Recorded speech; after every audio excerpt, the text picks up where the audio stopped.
Welcome to Comics Bazaar, the channel of comics commentary and arcana. This video features X-Men Volume 2, number 11, cover dated August 1992. And this marks the end of Jim Lee's tenure on the X-Men, a tenure that spanned from Uncanny X-Men to the launch of this new adjectiveless X-Men title the year previous. Just 3 years, but it was a seminal 3-year period that rocketed Jim Lee to superstar status within the comics industry and made him in a position to leave Marvel, which is what he does after this issue, to co-found Image and launch Wildcats. Now, the cover itself is a nice little kind of farewell to the blue team from Jim Lee. We also get a very, very nice double-page spread at the end of the 16-page main story in this issue. There is a backup story as well, Maverick and the Xavier Files, part 2 of 2. The composition itself, the drawing rather, it would have been one I would guess that Jim Lee at this point in his career probably could have done this drawing in maybe an hour and a half or 2 hours, something like that. These are very easy shots to do, mostly face and head and bust type shots. The most difficult aspect just being Wolverine here with his pop claws, which looks pretty cool admittedly, and I do like the touch of having Beast hanging upside down in the top right hand corner as well. But like I said, I'd say he could have penciled this in 2 hours, and the inker, Bob Wiacek, is the inker for most of the pages inside this issue, but not all of them in my estimation. One little note there, in terms of who the colorist is, that's unknown, but some of the colors here are a little bit off. It looks like a rush job. For example, Jubilee's glasses here, they're magenta on the inside, green on the cover. And Cyclops's uniform here, it is a lighter blue than it should be. Also, now that I think about it, where is the rest of his shoulder and arm here? It should be popping out here because he's in front of Rogue. Okay, so that's interesting. Maybe Jim Lee drew this in less than an hour and a half, maybe just an hour, and didn't really take time over what's going on with the rest of Cyclops there. So let's open this one up to the first page. This picks up from the end of the previous issue, where Dazzler's unconscious body was collected by Mojo 2, who is vying to take over from Mojo, the tyrant of the Mojoverse. So a little quiet moment here, Dazzler with her eyes closed saying, "Can we get this over with?" And Mojo 2 says, "No, Allison, we cannot. This is not a dress rehearsal, but rather a live performance of The Fall of Mojo, starring Alison Blair as Dazzler, featuring the X-Men as well as the X-Men. Featuring the X-Men as well, the X-Men, and introducing myself, Mojo 2, the sequel." The sequel, she asks, and then very quietly says here what readers are thinking from the first chapter. Indeed, is it me, or are these constant movie references wearing a little thin? They are indeed wearing a little thin. But this is a nice enough image here, and this is Bob Wiacek inking over Jim Lee. Tight pencils from Lee, and it looks pretty good. One thing to note here is look at Mojo 2's cloak. It's a little bit inspired by Mr. Sinister's cloak with those fronds that emerge as Sinister's cloak. Interesting that. So let's continue with this scene setting for the opening of the final part of this 2-part storyline. Dazzler says, "As you know, the Mojoverse Mojo 2 says, as you know, the Mojoverse is ruled by he who possesses the highest ratings. Thanks to his all-star production of A Mutant Civil War between your former comrades, Mojo's popularity is at an all-time high." So that's all references to the first issue. In the background there, we see Rogue and we see Gambit from the splash page here fighting against the other half of the blue team. And interesting technique where obviously you have a photocopy of these two images and paste it onto the TV screens there. That would save a bit of time as well. But I like the craft technique too in the age before digital effects. So Allison says, "Which is why your concern over my state of being, while endearing, is only eating daylight. Let me help.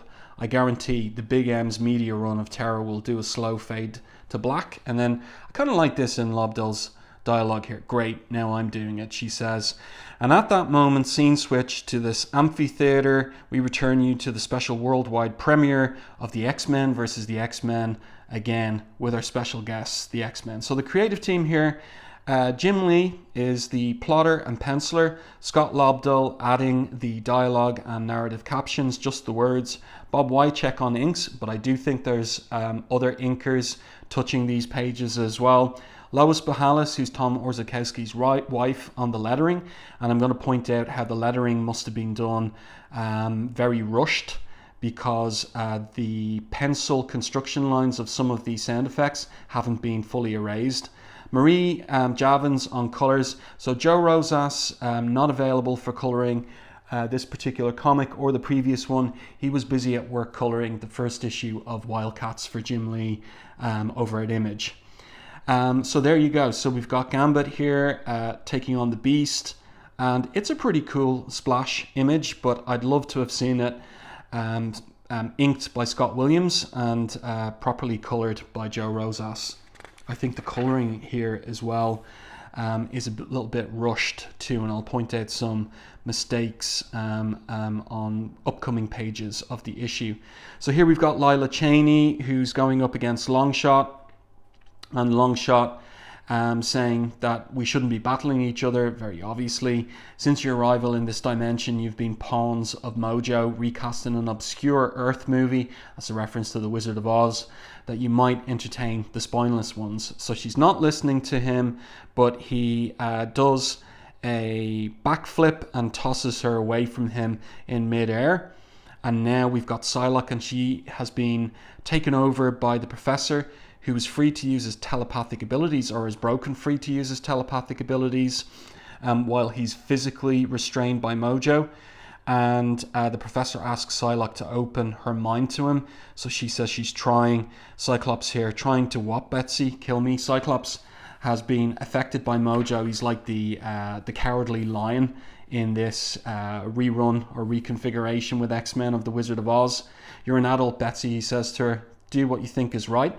So there's nice work on this particular page. Nice top-down image here of Mojo ranting and raving about how well his film is doing, and a nice little sarcastic moment here as well between Mojo and his major domo. So he asks rhetorically what to do for an encore, and his major domo says, "Perhaps you could perform a lobotomy on yourself, sire. I'll fetch the butter knife." I like that. That's pretty good. But notice here one of those colouring mistakes. The Professor's wheelchair coloured in grey rather than the usual yellow gold. So Mojo taunting the Professor here. But the Professor is free mentally. Mock me while you have the opportunity, Mojo, he thinks. I must work through the pain, must protect my X-Men. Then the scene switches to, and I like the naming of this amphitheater, Mojo Square Garden. Obviously a reference to Madison Square Gardens in New York City and Manhattan. So Allison here making her way up this spiral staircase. I said I'd help Mojo 2, she says, and he insists on being called the sequel. Mojo 2, the sequel. But I'd like to know what you get out of all of this. So he says, but can we believe him? Just the satisfaction that I've helped those less fortunate to live their own lives. Yeah, right, says Ali as she looks at him. And, she's doing well to be skeptical. So then back to the X-Men versus X-Men fight scene. The Professor, with his mental takeover of Psylocke, pulls off Cyclops' ruby quartz visor and then directs his optic blast at this screen behind which Mojo's watching the action. And Mojo says, I'm just thankful the control booth is lined with Mojonium. That's how I'm going to pronounce that word, TM. And look at his evil grin there as well. And then the Professor directs Cyclops' optic blast against Rogue, who, remember, having permanently absorbed the powers of Ms. Marvel, is invulnerable, nigh invulnerable. So the full power optic blast knocks her out of the roof of the amphitheater, and then she is freed mentally. That blast knocked me clean away from Mojo's influence, because Mojo's got like psionic powers as well, But if I attack again, get too close, how can I be certain I won't become his little circus performer again? But the professor contacts her via Psylocke again. You cannot. And he says to her, alone, neither Betsy nor I are strong enough to override Mojo's inhibitors. But one by one, the professor and Psylocke are joining our minds. Jubilee is next. So that's a classic of the X-Men, that as soon as they're able to unite as a team, they'll be able to defeat a powerful foe like Mojo, of course. Now, this particular page is one that I'm skeptical that Bob Wiacek is inking this. Some of the line work here is different from line work on previous pages by him, and so I'm not 100% sure that it is by him on this particular page, but I wouldn't be able to guess who else it might be. And again, it's the same on this page. The line work is quite thick on this page, and that's what makes me wonder, is it Wiacek or is it somebody else from the Marvel offices? Because at this point, I don't think any inkers from Image Studios are available, because their time is taken up with the launch of Wildcats, and very soon are hot on its heels Stormwatch as well.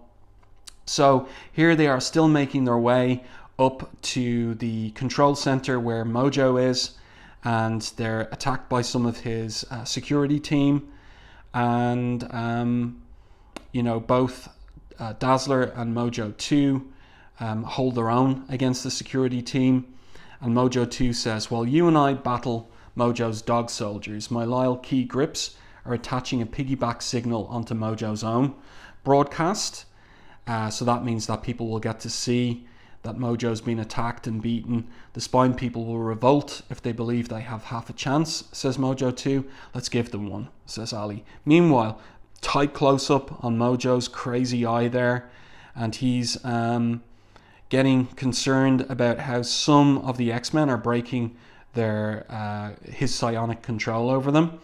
Gambit here still controlled, knocks Psylocke off of Cyclops, and here's Jubilee. So she's been freed by the professor, and she is using her little fireworks in order to see if she can snap some sense into Wolverine.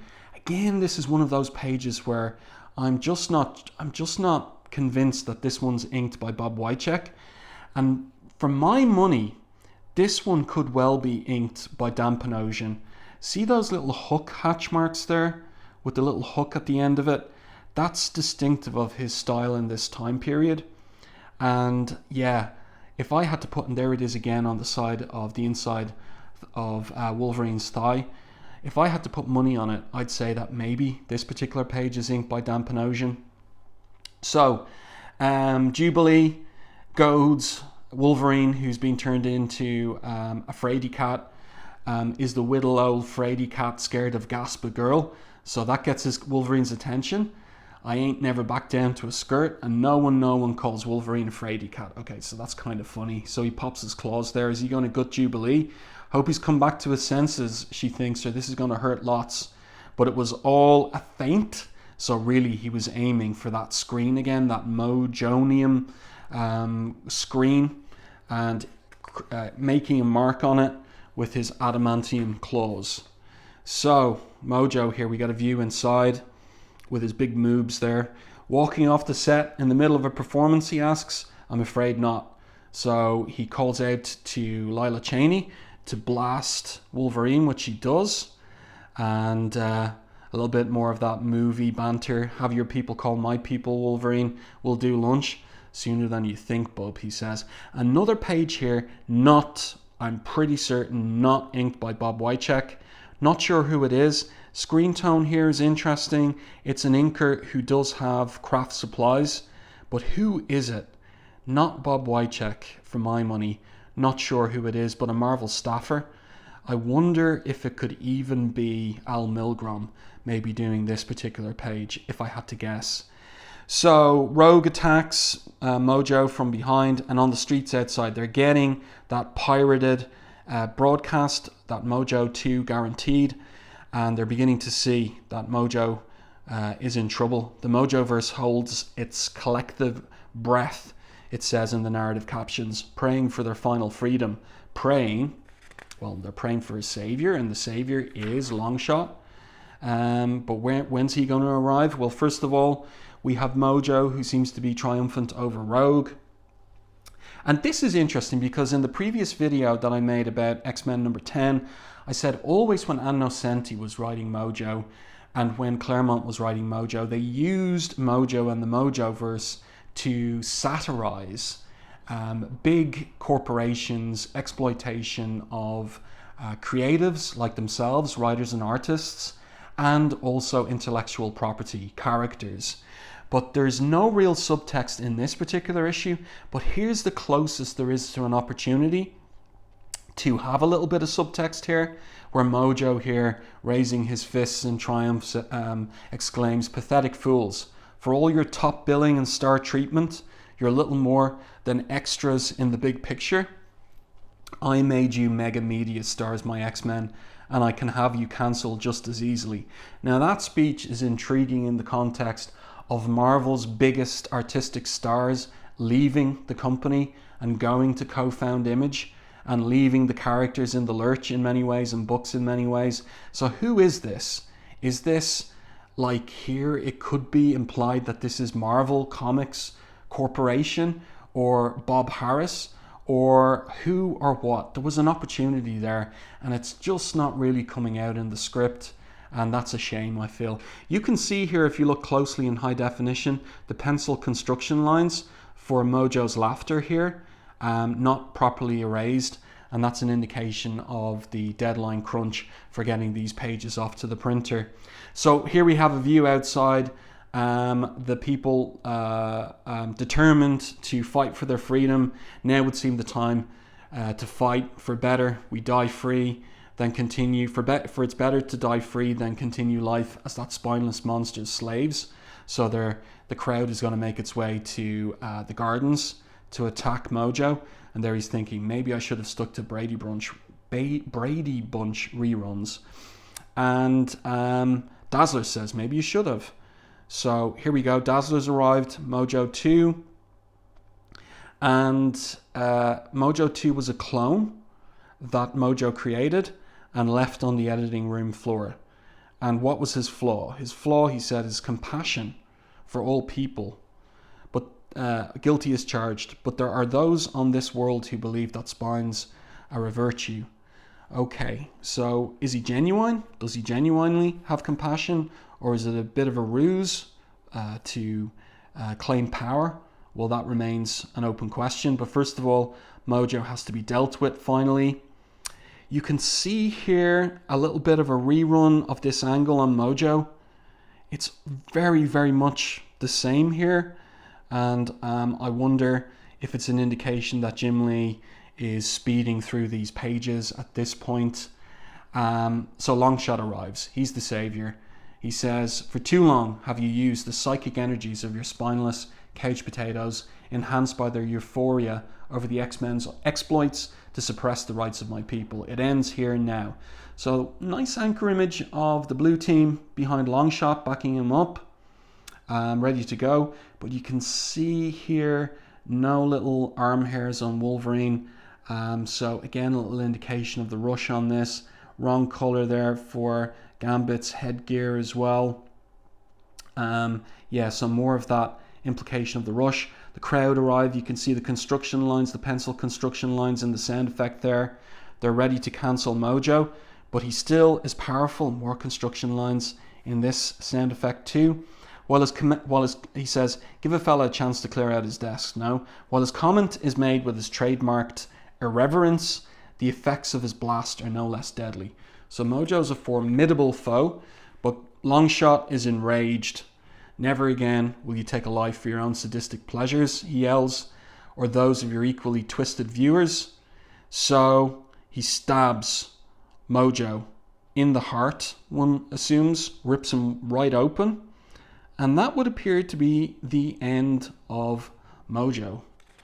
But when we turn the page, there's no corpse, just smoke and, just some smoke, nothing else. So did he burst or explode, or what happened? It's over. Longshot, the professor says telepathically. But at what cost, Professor? Longshot responds telepathically.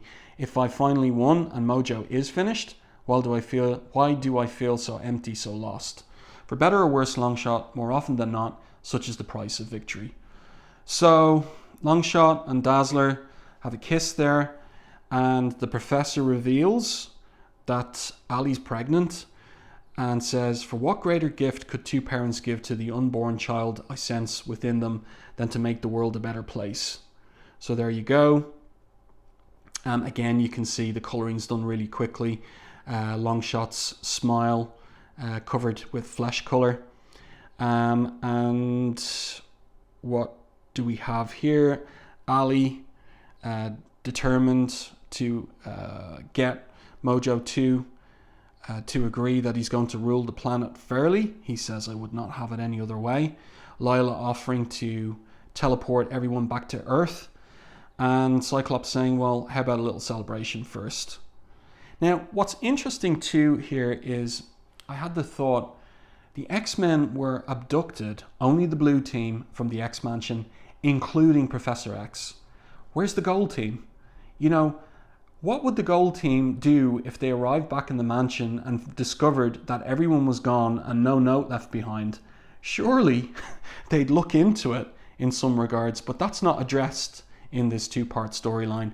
Here's Jubilee left to wonder whether the victory is a complete victory or whether there's going to be trouble ahead with Mojo 2. She says ratings mean power on this world, and we just gave whoever's in charge higher numbers than the last episode of Cosby. Very 1992 reference. So if we won, why do I feel like we're still being rubed? She asks. And now we get something nice at the end of Jim Lee's run on the title, which is this wonderful double page spread of the blue team standing around enjoying their victory, and we have Scott Williams back on Jim Lee's pencils, inking him one last time on the X-Men, and that's really, really nice and a nice little treat at the end of a truncated run on the title, because Jim Lee was on record he wanted to do minimum 25 issues on X-Men Volume 2 and ideally 50 issues. We only got 11.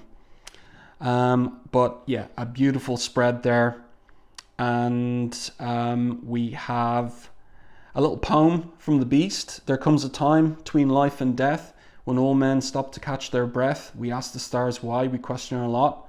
The heavens open wide and reply, why not? Yeats asks Wolverine, nope, Beast. And then this little moment here regarding Allison's unborn baby, and they're obviously having a conversation about what name they might give the baby. Shatterstar?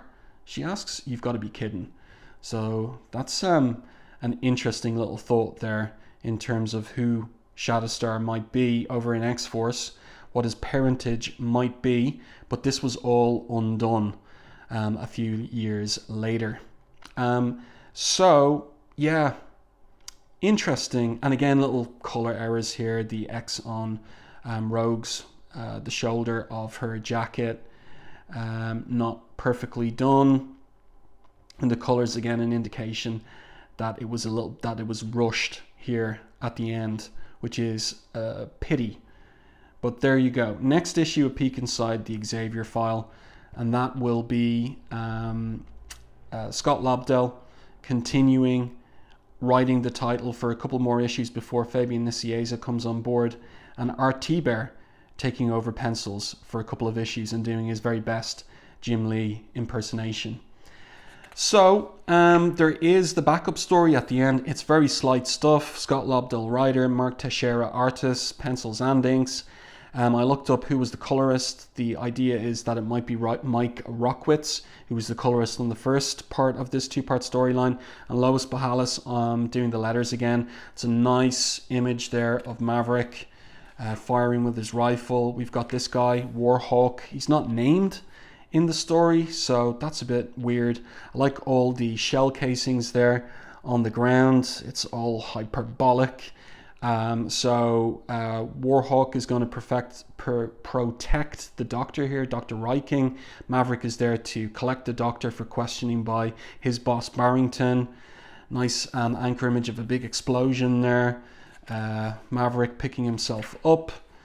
He's making, here's this Warhawk guy throwing some rubble towards Maverick, saying that he's going to enjoy killing Maverick. Maverick hiding here, and he's looking for, he's going to make a move to pick up this hydraulic bolt gun. So he dives and picks it up, and he shoots it at Warhawk, and that was a big mistake, because as the Doctor says, the bolts penetrated his metal skin where it had been weakened by the gunfire, but this man's a walking power cell. If that energy leaks, will be killed. So the guy's begging for his life. Warhawk here is pinned against the wall. He says that the Doctor's telling the truth, but Maverick just leaves Warhawk to explode and kill the Doctor. I'm just doing my job and hating myself for it. All right, fair enough. So no letters page in this particular issue, but here on the back we have an advertisement again for Wildcats. Just issue 1 being advertised. I have it here, and you can see that these two comics were on shop and newsagents' racks in the same month, August 1992, August 1992. And very clever to name the title Wildcats, because you've got X, you've got, sorry, it's the other way around, UVW, XYZ. So you've got Wildcats here just before all the X titles. So if you were a Jim Lee fan, you see you're picking up double Jim Lee in that particular month. So it wouldn't have been August 1992, it would have been a couple of months earlier. So we're talking about probably we're talking about end of May, early June 1992. These two books, these two comics on the shelves side by side to begin with. But you can see that Jim Lee was putting all of his effort into the new book, all that detail going in there versus those rushed pages on X-Men number 11. But one last thing to say before closing down this video, and it is again that journey that Jim Lee went on as an artist from his first issue on Uncanny X-Men, issue 248, cover dated September 1989, 3 years earlier, to only 3 years later, obviously, X-Men number 11. And in that period of time, the man's star rose at Marvel and within the comics industry. And what a rocketing ascent it was to go from a guest artist filling in for Mark Silvestri on the main title to selling 8 million copies of a second X-Men title a year earlier. Amazing stuff when you think about it. And in terms of like just the development of his art as well, amazing stuff. Well, there you go. I do hope that you enjoyed this commentary on X-Men number 11. Let me know your thoughts on this issue when you first picked it up. Was it back in 1992? Were you disappointed to see Jim Lee leave the book? Or were you happy to see him on a new creative endeavor, Wildcats? And if you enjoyed my review and commentary, please like the video on YouTube. It really does help the channel. And if you haven't done so already, subscribe to the channel and stay tuned for more content like this.